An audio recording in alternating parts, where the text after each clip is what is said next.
Yesterday I made a video talking about how I prayed and hoped for a very peaceful day yesterday, and it felt like chaos was just everywhere. And I talked about how I learned that peace is not the absence of trouble, but more so being able to hold on and protect the parts of you that matter to you the most, regardless of what's going on. Today, though, I said to myself, I'm not going to pray for peace. I learned that lesson. But I'm also going to change my approach. And today was actually way more peaceful in practicality than yesterday was. This helped me to see another important lesson, and that is the situation may not change. The people around us may not change.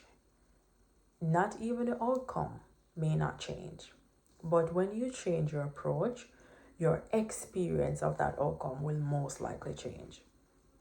The way you experience everything that's going on is going to be impacted by your approach. Whether that approach means I'm not going to let things linger in my mind, or I'm not going to let everything bother me, or even if something bothers me, I'm going to pause and assess why does it bother me. If it's something I need to address, I address it, but also bring down the number of things that I really need to address, because do I really need to? Does this really need my attention right now?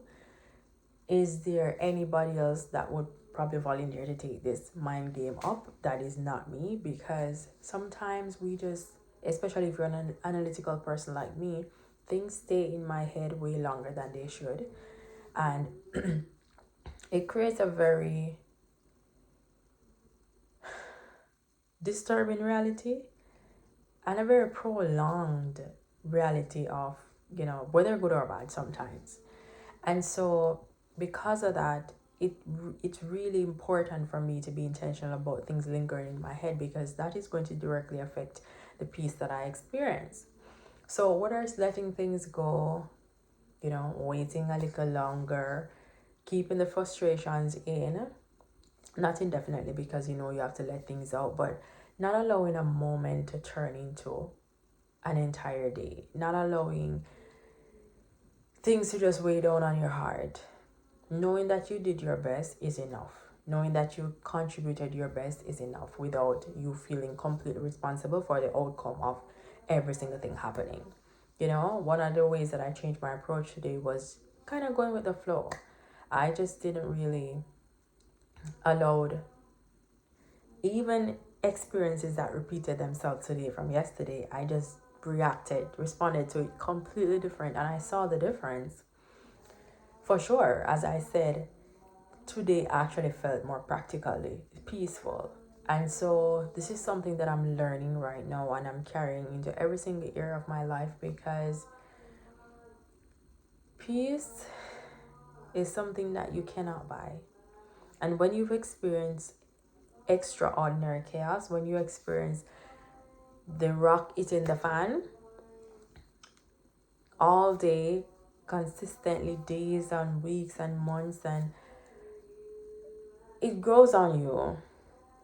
It really does. But you understand the importance of keeping your peace. Once you get back to a space of feeling peaceful, you don't want anything to mess with that. You literally will get yourself out of rooms, situations, scenarios, environments that you really see are threatening the peace that you have cultivated for yourself. Because the truth is, peace is a practice. You have to intentionally practice protecting your peace. You have to intentionally practice not allowing things to bother you, not allowing things to linger, not saying and addressing every problem, not allowing everything to be a problem. This is a continuous practice for the rest of your life, or for however long you decide you want to be peaceful. It's not just the cute version of saying, oh, I'm choosing my peace. Yes, you're choosing your peace with your words, and you absolutely have to put actions behind that, because it's a practice. And as I am navigating this season of my life and realizing, listen,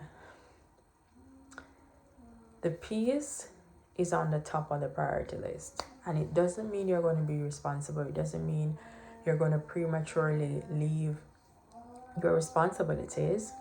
But it also means that you're not going to abandon yourself in the process of executing on things that look appeasing to everybody. Maybe you have to slow down on your path and take a different path.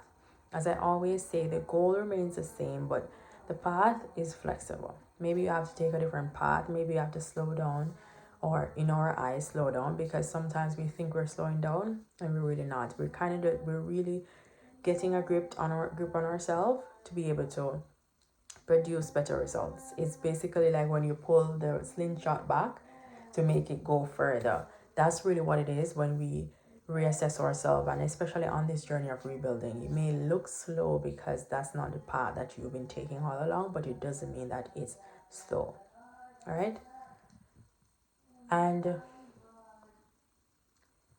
this lesson is constantly unfolding in bite-sized pieces, and I'm dissecting it, I'm understanding it, I'm learning everything I need to learn.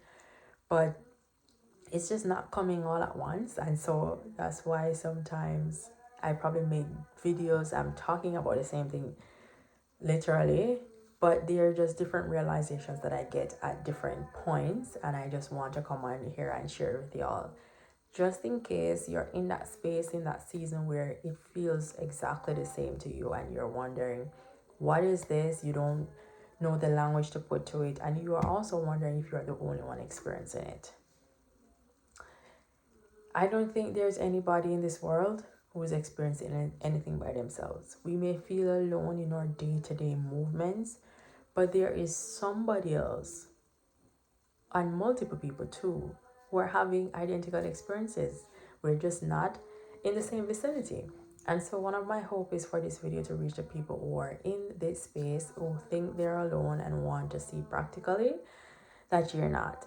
So if this is you, give the video a like. If it's not you, share the video to anybody that you think could benefit, whether it's that person directly or they could just share it with somebody else, and help somebody to realize that it's not unique to me.